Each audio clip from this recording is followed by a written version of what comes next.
नमो अरिहंताड़म, नमो सिद्धाड़म, नमो आर्याड़म, नमो उवज्झायाड़म, नमो लोए सब साहूड़म।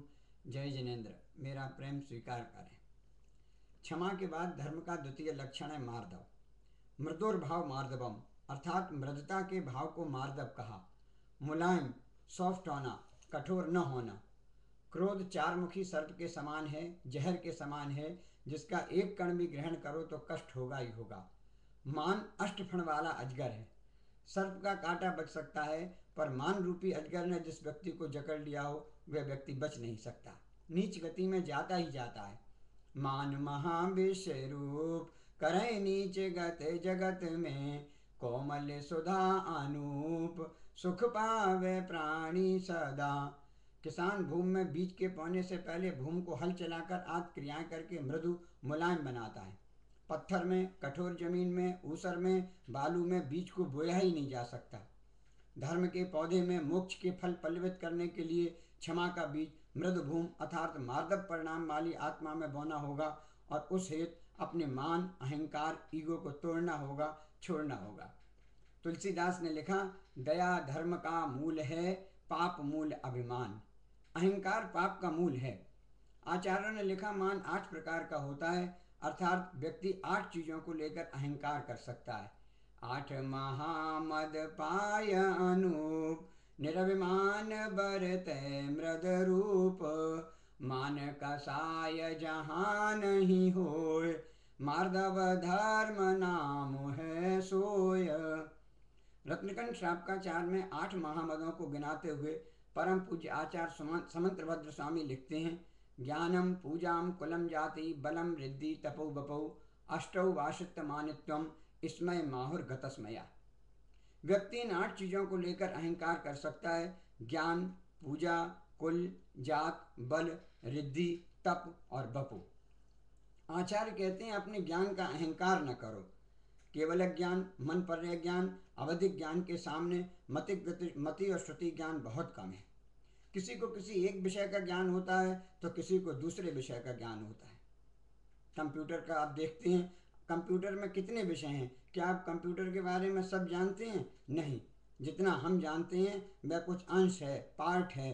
अतः आचार्य कहते हैं, कभी भी अपने ज्ञान का अहंकार मत करो। ज्ञान व अभिमान 2 विरोधी चीजें हैं। मार्दव के परिणाम से, कर्मोदय से जब अपने को कभी पूजा, सम्मान, यश प्राप्त हो जाए तो उसका भी अहंकार नहीं करना चाहिए। अपने माता पिता के परिवार में कोई प्रमुख हो, उसका सहारा लेकर अपना अहंकार प्रदर्शित करना कुल और जाति का अहंकार कहलाता है। पिता भूप वा मातुल्य नृप जो होए तो नामद ठाने। अपने धन, शक्ति, सत्ता के अहंकार से भी बचना चाहिए। 12 प्रकार के तपों में अग्रणी हो या तप के द्वारा रिद्धियां भी प्राप्त हो गई हो तो आचार्य कहते हैं, उनका दम्भ नहीं करना चाहिए। मुन विष्णु कुमार का दृष्टांत इस संदर्भ में स्मरणीय है।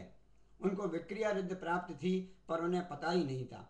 हस्तिनापुर में 700 मुनिराजों पर उपसर्ग होने पर मुनिराज द्वारा भेजे गए क्षुल्लक जी के द्वारा बताए जाने पर मुनि विष्णु कुमार को ज्ञात हुआ कि मुझे रिद्धि प्राप्त हो गई है। ये मार्दव परिणामों का द्योतक है।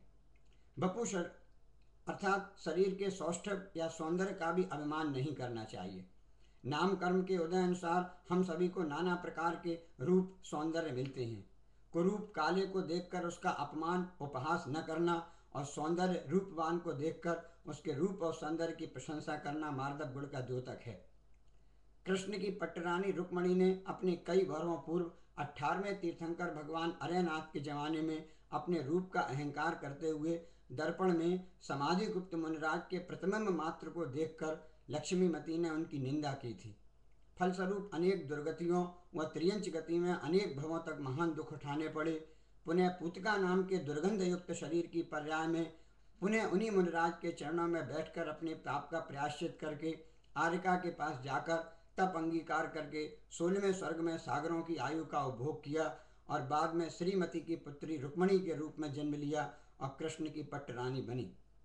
इन 8 में से किसी भी प्रकार का मद करने पर भवों में दुर्गति, नरक व त्रियंच गति के दुख सहने पड़ते हैं। इसलिए जीवन में मान से बचकर मार्दव धर्म का पालन करना चाहिए। बड़े बड़ाई ना करें, बड़े न बोले बोल, हीरा मुख से ना कहे, लाख हमारो बोल रे भैया, लाख हमारो बोल।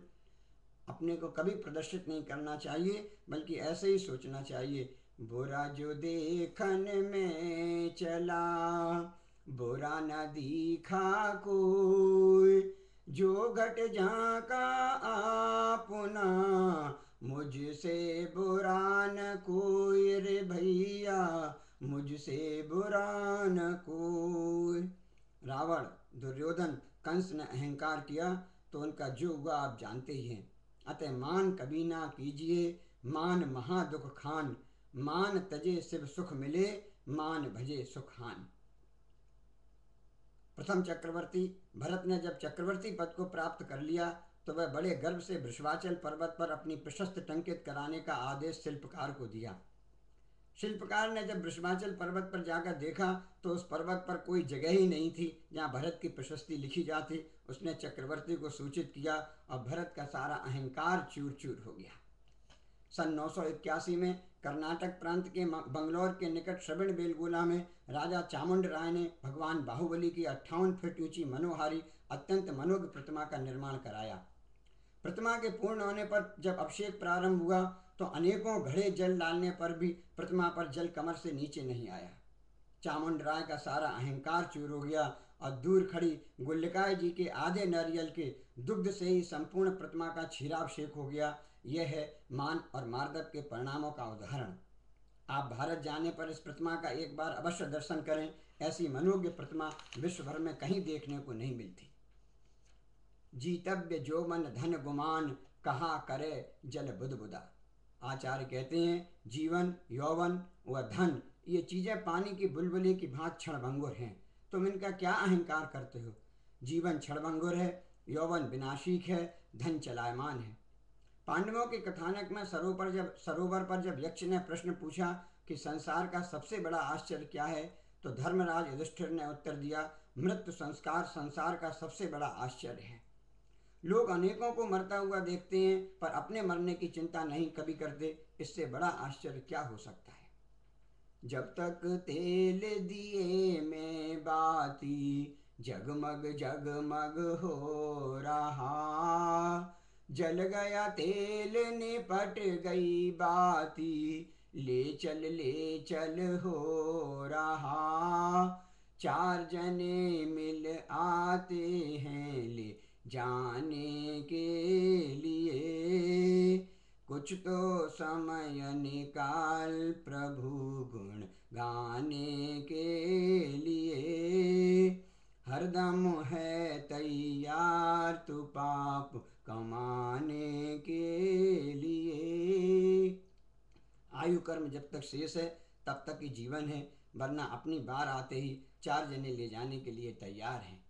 राजा राणा छत्रपति हातिन के असबार, मरना सबको एक दिन अपनी अपनी बार। अतः आचार्य कहते हैं जीवन का गर्व कभी न करो। यही सोचो हर समय कि श्वास आयु घट रही है, पता नहीं ये आयु कब पूरी हो जाए। पल पल तेरी आयु घटत है, काहे करे अभिमान रे। वीर भजो महावीर भजो तू, 2 दिन का मेहमान रे, 2 दिन का मेहमान रे। ये दुनिया 2 दिन का मेला है। आचार्य कहते हैं कभी इसका अभिमान करो। इसीलिए दौलत राम छैडाला में कहते हैं, दौल समझ सुन चेत सयाने, काल वृथा मत खोवे। यह नर भव फिर मिलन कठिन है, जो सम्यक नहीं होवे। अहंकार के परिणामों से हम बचें। जो पौधे तूफान में झुक जाते हैं वो जड़ से उखड़ने से बच जाते हैं। उसी प्रकार जो कषायों के आवेश में अपने आत्म परिणामों को झुका लेता है वो टूटने से, उखड़ने से, दुर्गति में, नरक और त्रियंच गति में जाने से बच जाता है। मार्दव परिणामों के द्वारा अपनी आत्मा की सुरक्षा कर लेता है। जय जिनेन्द्र।